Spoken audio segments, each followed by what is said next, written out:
All right, good morning and welcome to this week's live training on connecting the dots between allostatic neuroplasticity and what we know as best practice. Most of my content will be directed at coaches, consultants, people in the business of helping other people achieve their quests. Doesn't exclude other people, but my objective is first to increase and accelerate the adoption curve for practitioners, leaders, coaches, those who work with other people, and that will spread the adoption curve across the rest. So if you look at things like epigenetics and how long those things it's taken to take hold. I mean, going back into the 60s and 70s, right? Patterns show that something as breakthrough as neuroplasticity can take a generation or two, if not more. And it's because of just the whole process of socialization and assimilation, right? People have to learn it in school, and then they use it and apply it, and then it goes from the fringe to the early adopters and then to the mainstream. And that whole process takes a lot of time. I mean, there are people today who have not heard of epigenetics. And I will tell you that less than 1 in 200 people actually know what allostasis means, let alone how to apply it. The two groups that seem to be aware of it are physical therapists and the people who work with the aged, right? Because in the geriatric area, they're looking at staving off things like Alzheimer's. And so allostasis enters into those conversations, but it's not being used as a lift. It's not being used as an amplifier. And quite frankly, neuroplasticity from a cognitive processing standpoint is not being used as an amplifier. It is used and has been used over a century in athletics. So when you hear about deep practice and the way coaches isolate moves, all that's tapping into neuroplasticity.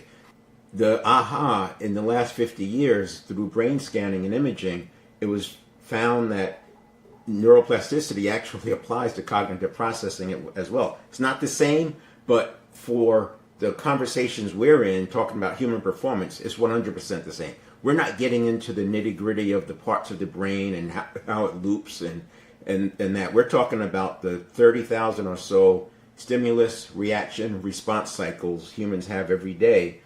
And of course, that's an average, right? Some can have many fewer. If you're in a triggered state, you'll have more.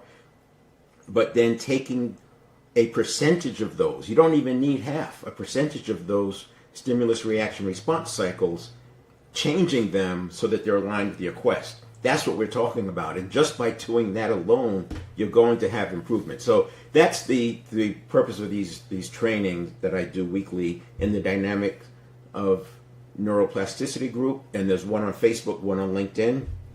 And some of this content will also be on the Dynamic Leadership Center page. But I will be moving more and more towards instructional and how to here as I prepare different models and approaches for teaching it in the premium workshop. So this is like a preview, and it gives me a chance to actually talk about the real thing and how it actually works. So with that, let's jump in. Today, last few weeks I've been talking about goal setting, and I'm going to stick with goal setting, not because it's the best one to use, but it's the most universally understood. Everyone's had some experience with it. Certainly coaches, consultants, etc. clearly understand. What I'm going to do is use that and then map neuroplasticity back to it. There are other things I can use to map neuroplasticity, and we'll do those in the roundtable discussions when we're actually having conversations with people. So let's take a look, and we're going to first, most people have seen this, specific, measurable, and I put ambitious. It's normally aggressive, realistic, and time-bound. Fun fact is I was in a room in Waco, Texas, and I was working with I was a distributor for Success Motivation Institute, and I was with a few other distributors, and we had come up with this SMRT, and we were trying to figure out the A, and that was in 1980, and we were all around ambitious or aggressive, and we kept getting hung up on the realistic and aggressive and attainable. It was just a lot of different iterations that we were having in that room, and we all walked away with sort of a version that we were going to use. I didn't see it again until 1995. But the point is, it's been around for a long time, and so it works, and people have used it. But there's a lot of distinctions. I'm not going to get into it today, But this, for example, it's more effective in an operational environment than it is in a strategic environment. And the reason is because strategic has more unknowns, and even more and more now. I mean, we have to make, the more assumptions you have to make in terms of the outcome, the less this is going to apply. Because when you're making assumptions, it makes it harder to be specific and measurable.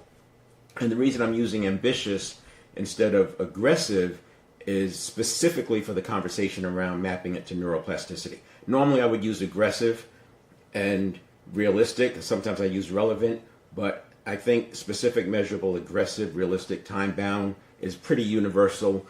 I've seen that quite often. I do see relevant and I do see attainable, but the bottom line is there's multiple dimensions and these 5 capture it. The other thing I want to add on to that is the definition of success. And I've used this definition for almost 50 years. The progressive realization of predetermined, worthwhile personal goals. It stands up against everything. And this is why with neuroplasticity, before I start working with the client, I have to be able to map their quest to their purpose. Now, it doesn't have to be 100%. It could be a 10% if you think about a Venn diagram. But I have to tie it into the purpose, because the inner work that's necessary to achieve a stretch goal is too much for casual interests, too much for casual benefits. We've got to go to the purpose and the vision, and even if there's only a 10% overlap, as long as I can tap it to that, because on bad days or bad weeks, I have to have some context for the person to keep going. And the point is, they pay for the service, right? And that's a good start. But in order to live into that, I need something that's bigger than themselves. And on bad days or bad weeks, we need that. And fortunately, every day, every week is not bad, right? It's just when those times come up. And often those times come up because it's right before a breakthrough. Breakthroughs are preceded by confusion. And there's a lot of cognitive dissonance as we approach that moving above the line. And that's because of the going against what we believe. We believe that this is the way it is, or we believe it's not available to us. I can't do it. It's not for me. I've tried it many times. Nothing works. Those are beliefs, whether you think of them as beliefs or not. If you've said it enough, it's turned into a belief. Why? Because the network of neurons, right? The neurons that wire together fire together, and the ones that fire together wire together. So if you're saying it over and over, it's acting like a belief. And that's part of what we can do with neuroplasticity is identify. Neuroplasticity doesn't identify the beliefs, but once we identify the limiting beliefs, I use another process for that, then we can change those beliefs. And I'll tie that back into that when we get towards the end. So we have the specific, measurable, ambitious, realistic, time-bound. I used ambitious because I wanted to tap into the purpose. That was the point about that. So now I've looked at this many different ways, and it's still under construction, but this is a good view of where I am so far. We have the practical and behavioral on this side. So if you think of this as a continuum, and one of the reasons why I started this work is because having been trained in Rangers and as an Army Ranger and training with Navy SEALs and going after many goals, I mean hang gliding and skydiving and motorcycle racing, car racing, teaching. I was a performance driving instructor for the Porsche Club in Chicago. So I mean, I was teaching people how to drive at the margin, and you learn a lot. And then plus building multiple high-performing teams over a 15-year period using these same principles. Now, at the time, we weren't using the terminology of neuroplasticity, but it was under the umbrella of neuroscience, and there were things that were proven. So the short version is that I've been using principle-based, science-backed tools, but there was always a gap, and that gap existed until neuroplasticity. And where I connected the dots was when I was working on figuring out how to mitigate the impact of cognitive biases. Cognitive biases seemed to be, at the time, this is a few years ago, one of the major resistance factors that occur on the way to success. And so I said, if I could figure out a way to mitigate the cognitive biases, that's removing resistance and then a person's success. And that's basically the approach I've used in this first principles thinking. So on the one, and then the last part is that over here on the practical and behavioral, this is where executives and leaders live.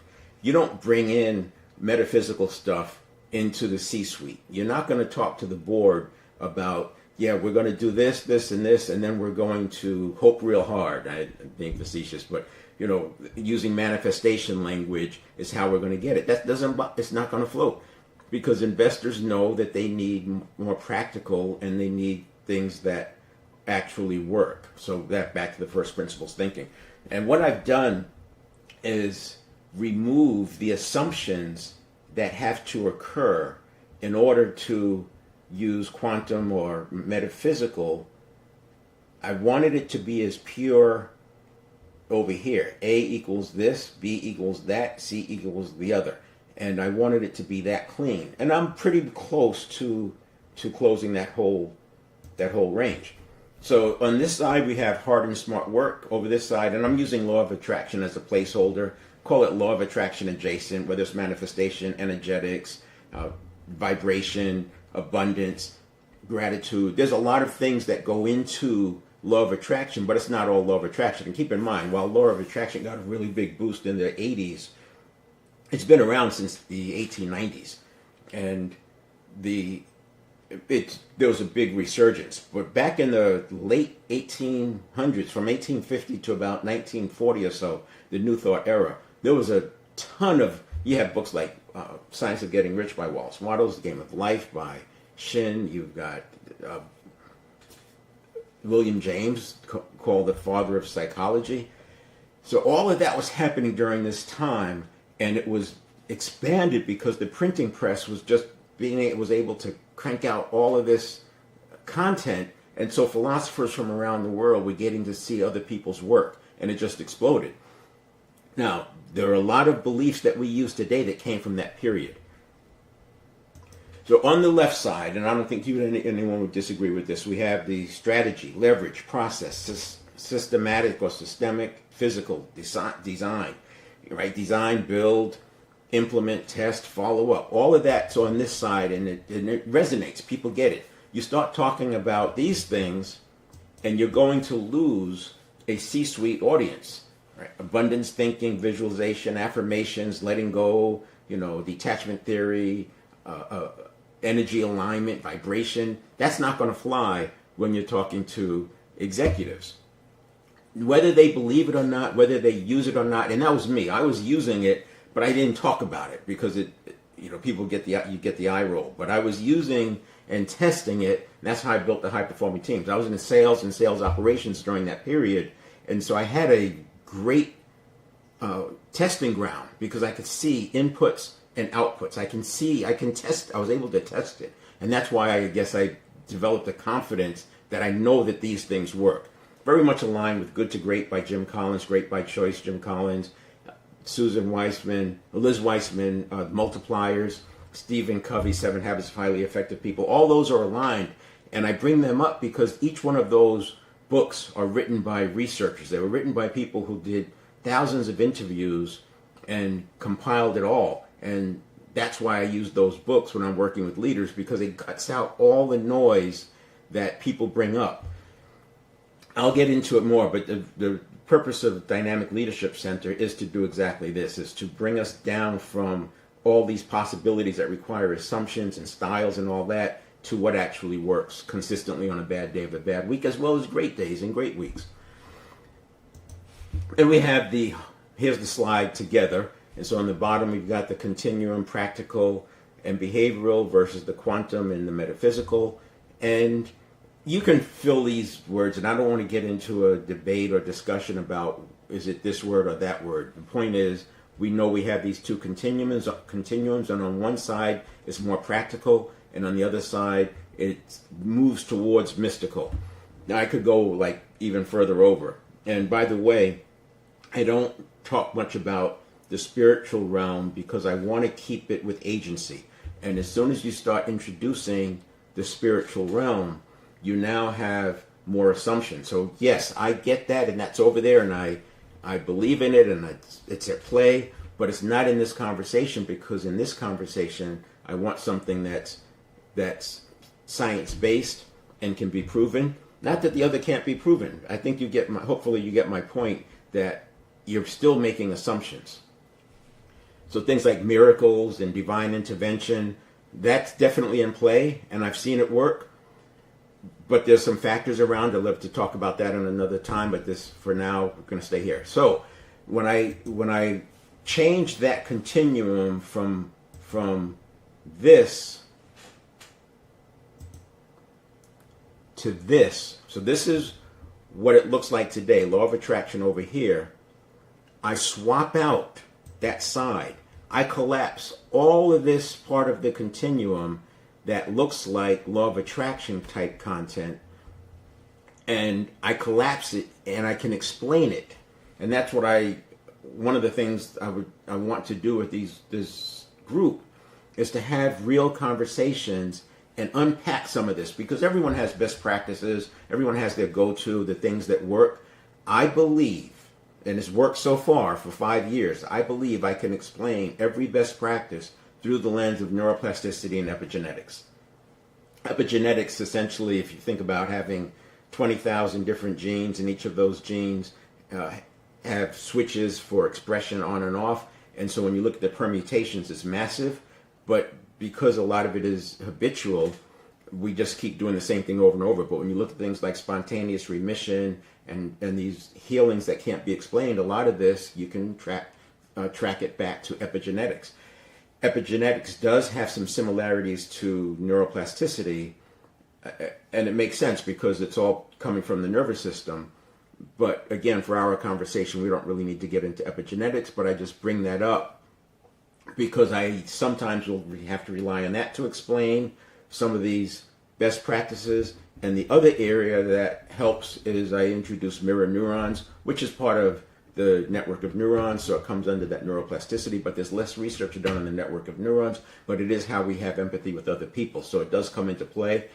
I believe it's mirror neurons that happen when someone across the country is thinking about you, or you're thinking about them, and you find out you're thinking about each other at the same time, and you do something of these just serendipitous acts where somebody else all of a sudden shows up. You know, I remember one of my mentors always said that when you have the goals, if you have the goals and you're doing the work, the money shows up when you need the money, the people show up when you need the people, the ideas show up when you need the ideas. And so where's that coming from? How's that happen? You could say it's faith. You could say it's God.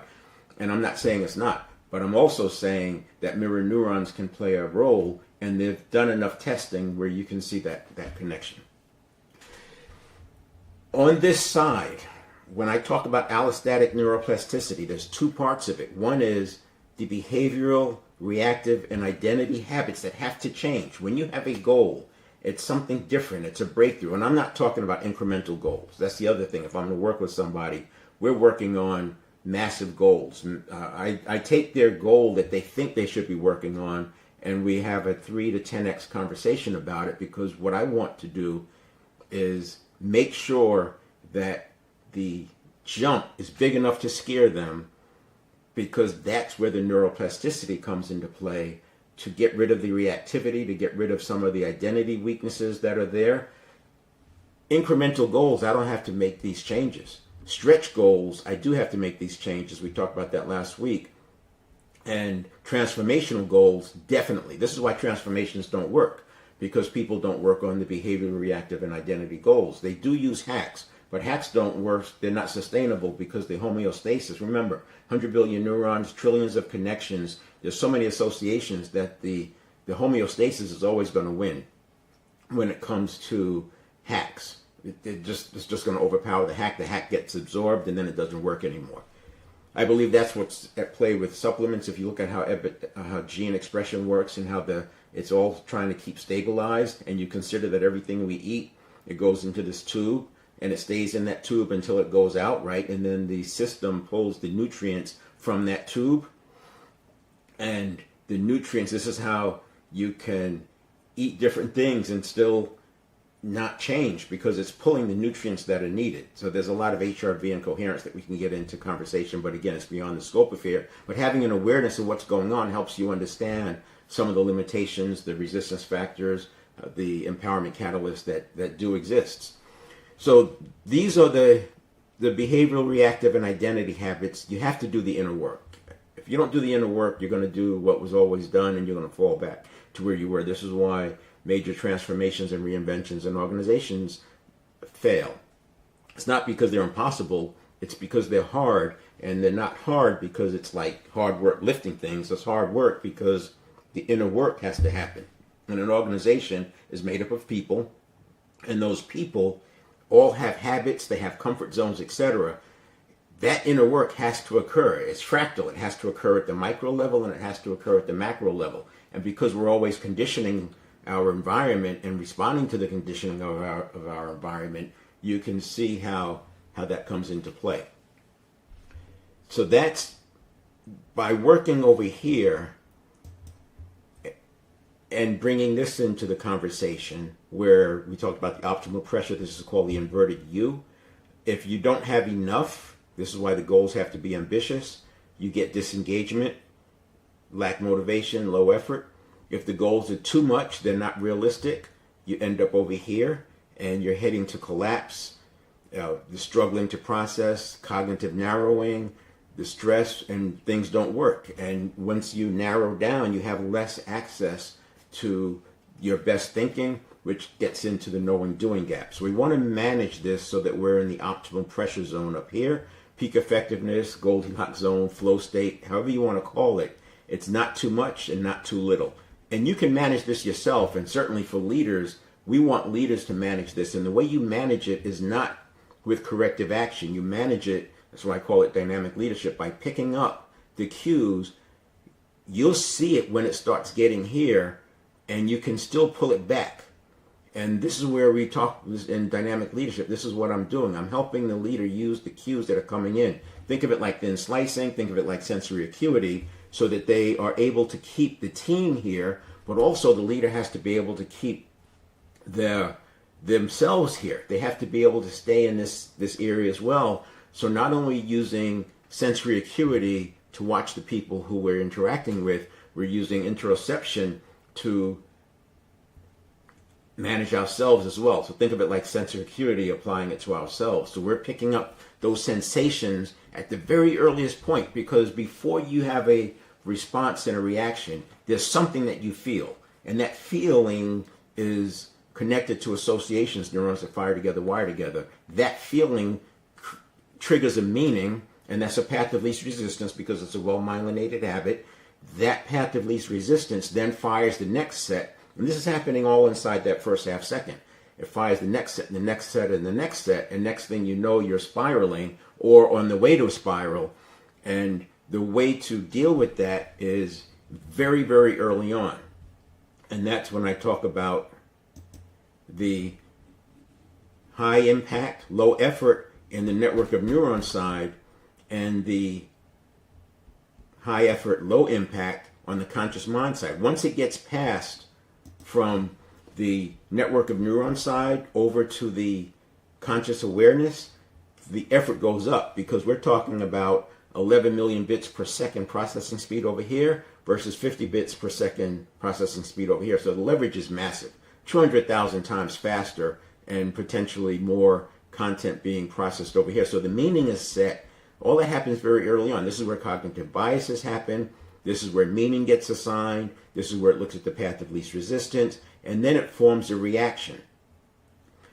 And that reaction is handed off to the conscious mind and turned into something the conscious mind can perceive. And then you have your response, which is happening over here. This is where we work with allostatic neuroplasticity. This is my zone right here. So we don't need new tools and techniques and practices. The same stuff works. It's breathing, the modulation, it's affirmations, it's good rest, it's hydration. All the things work. But what we're doing is applying it here so that we can see the high impact, low effort benefits that come from dealing with it early. So that's the pressure curve, the two sides, side A, side B, I call it, and then the 600 millisecond or the 1 second model. And keep in mind, on average, this is happening tens of thousands of times a day. And when you are spending more time in alpha state, naturally you're going to have fewer of these. When you're spending more time in beta state, you're going to have more of these. But the other thing I'll point out is that when people are being triggered, what happens is they begin reacting to their own reactions, meaning there may have been a stimulus, and think about yourself, right? You get an email that's bad news, means you're going to have to do extra work. Everything you did is gone to waste, whatever. Your computer crashes, you lose everything. You get that sensation and next thing. But you can stop that. The rest of those, in that example, the rest of those interaction or reactions are reacting to your own reaction. And that's what we want to stop. The system that we're dealing with, remember, 300,000 years of evolution, most of it was hunter-gatherer. The system that we're dealing with treats threats as Serengeti tigers. And that Serengeti tiger requires instantaneous action. You don't have time to think and make a choice. But now it's applying it to an email, or it's applying it to the fact that your software crashed. And yeah, you got to deal with it as something to address, but reacting to your own reactions and spiraling out and catastrophizing is not going to help you. We want to interrupt that and get back to a place where we are have a high state of coherence and restore our HRV. And in dynamic leadership, what I talk about is how do you get there how do you fix it before it even happens? So we're using preemptive priming over here, because there is a pre-stimulus phase. We're using preemptive priming. We're using dynamic interception. So we're intercepting those things with conditioning. We're intercepting it so before the meaning is assigned. Because remember, when the stimulus comes in, the network of neurons is cycling through, figuring, what does this mean? What does this mean? And it's possible to intercept it by conditioning in a step right here. And then after that, if it gets past that, you now have your dynamic modulation. So we're fixing it on the way. We're like changing the wheels while the car is running down the road, changing the tires while it's running down the road. And then the last phase is dynamic regulation. And the difference is that dynamic modulation, we're doing it real time, just like dynamic suspension is reacting instantly to bumps in the road, the amount of pressure, and it's adjusting the damping and compression and or the rebound, the bound and rebound dampening, and it's adjusting it real time to make the road feel smooth. And same with dynamic traction control. It's literally using a feedback mechanism to read how much the tire is starting to slip, because it picks it up as soon as the rubber begins tearing. It's picking that up, and it's obviously all programmed. So they call it they say it makes 10,000 decisions a second. The point is, it's just continuous. But that's what we're doing in here. That's why I use the word dynamic. It's dynamic because we're modulating it real time. We're moving back and forth. And by the way, I like to point out, in neuroscience, it's never this clean. It's layers, it's feedback, it's these things working together. But that's very difficult to understand, and it's not actionable. Using it this way, it's actionable. And then this third phase is dynamic regulation. So modulation is in the process. Regulation is adjusting. So you could think of this almost as the driver getting involved, maybe moving from some bumps or maybe slowing down a little bit. There's some dynamic regulation here. But if you get past there, now you're on the conscious mind side, and we've lost the leverage of the hyperspeed of the network of neurons. So that's the 1 second model. And the reason I call it 600 milliseconds is because it's a half second, and these are all, again, averages, because you can have this collapse down to 1/10 of a second, and it can expand. But the averages, and this is why it's so difficult to describe it from a neuroscience, because there's so many caveats and if this, then that, and it's just very, very difficult to be actionable. But for lay people, we don't operate at 11 million bits per second. We barely operate at the 50 bits per second. So we don't need all of that science speak to act on it. Just like you don't have to understand everything about a car to turn the ignition and drive. That's the level that we're talking about here. And then the last one the last slide, and I'll wrap it up with this. So this is why step one, we have to have an understanding of how the beliefs, neuroplasticity, priming, mindset, physiology work together, because each of these can impact the other one.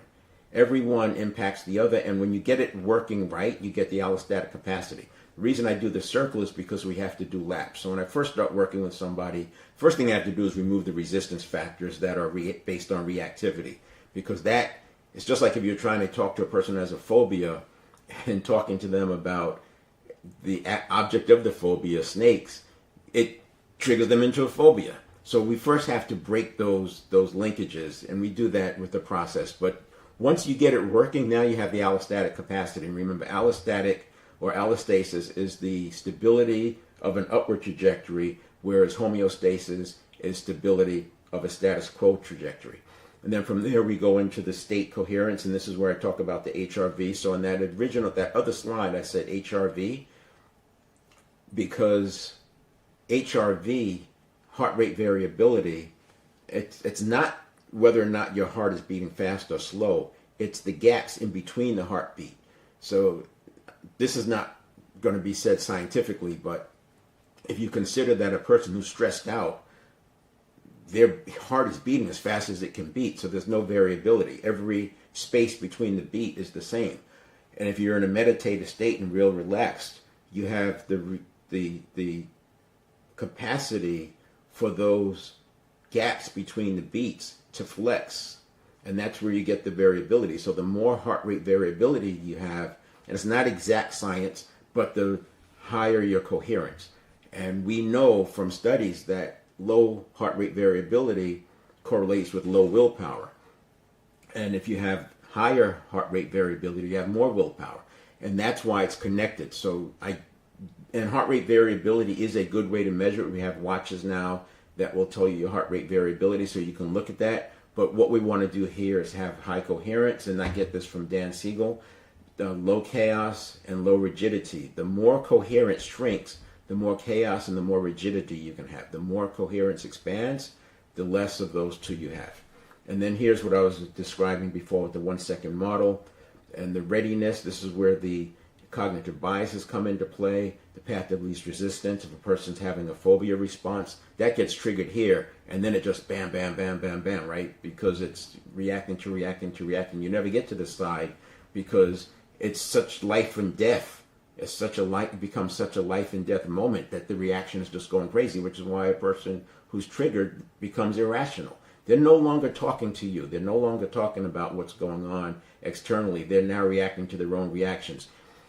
When you understand that, and if you've been coaching any length of time, you already know that once a person goes into that reaction to reaction zone, you just back off, change the subject, and work on something else. But now you have some words that go with it. And it's also sometimes when you're interacting with somebody online, you can spot when they go, even though you're not interacting with them, you can spot when they go into that zone of reacting to reactions. And at that point, I just back out because it doesn't make sense. Now I'll have to pick up the conversation the next day. If I'm in a coaching conversation, for the most part, I can just change the subject because there's other things. I've already done the calibration. And by the way, I'll throw that in there. When you do your onboarding conversations and your initial learning who they are, I think there's a real good opportunity to calibrate how they look when they're calm, how they look when they're in a good coherent state, because that is going to give you the information you need, because you don't have gauges on them, right? But it gives you the information you need for the sensory acuity to say, oops, we're slipping. And then you come back and you literally modulate the process real time. So not only can you modulate it real time for yourself, dynamic modulation, you can dynamically modulate it for other people as well. And that's the idea. And then we have the response, emotional modulation, and then action and return to mindfulness. This is happening thousands of times a day. So by fixing these, we are removing all that assumption work, all that assumption content that comes out of law of attraction adjacent kind of rhetoric. Because you're One, we're changing the inner work. We're doing the inner work, so our habits change: behavioral, reactive, and identity. And of course, reactive and identity the hardest, because the reactive ones are responding to stuff you don't know, and a lot of this old hurts, painful hurts, and the identity is more the elements. Identity is a construct of all the elements, the reactivity, the behavior. So this is why identity is so hard to change, but with neuroplasticity you can. And then the neural conditioning is you're conditioning in so that you're able to stay in a coherent state. We're using the synaptogenesis to make the desired path the path of least resistance, and we're using myelination to have the sustainability. And that's what's going on with the 1 second model. And by doing that enough, you end up with better minutes, better hours, better days, better weeks. And when I say better, more aligned with your goal. Remember, success, the progressive realization of predetermined, worthwhile personal goals. So that's it. I am going to leave this up for a while, and then love to have some discussions around it, because I think there's enough in here that we can have a good roundtable. So let me know your thoughts. I'd love to see your comments, and I'll respond to them in next week's live. I'll probably also go live on Friday or on Monday, just with the short things. I want to bring something else into play. I did a post today about neuroplasticity, and I was using an infographic from another LinkedIn member, and I want to talk about that a little bit. All right, there you go.